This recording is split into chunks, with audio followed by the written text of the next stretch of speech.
喺呢個希臘男神儀式實修營嘅第二位主題男神呢，就係我嘅老細，係啦，係我嘅父神兼我嘅主神 Hermes 赫爾墨斯。可能你聽過佢個名，就係嗰個好貴嘅橙色盒啊。其實佢除咗咧名字被借嚟做一個名牌之外咧，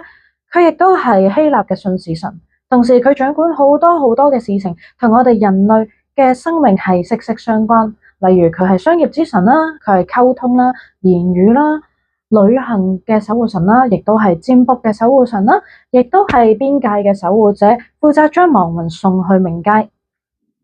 嚟緊關於佢嘅主題，我會進行3個儀式嘅單元。第一個咧就係生意成功嘅儀式啦，我哋會請求佢作為商業之神嘅面向，幫助自己嘅生意成功，招嚟更多客人。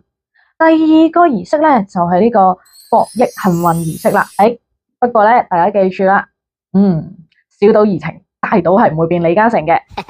因為佢係作為一切博益與機會遊戲嘅守護神，所以咧我哋有時可以向佢請求，讓自己喺一切博益活動之中得到更加大嘅幸運。第三個咧就係亦都好多人需要啦，我覺得好實際嘅儀式就係呢個尋找工作嘅儀式啦。呢一個儀式咧會幫助你更加暢順地去揾到你心儀嘅工作啦，又或者你係一個創業者，你想去落實一啲計劃嘅時候咧，呢個儀式都會好幫到你。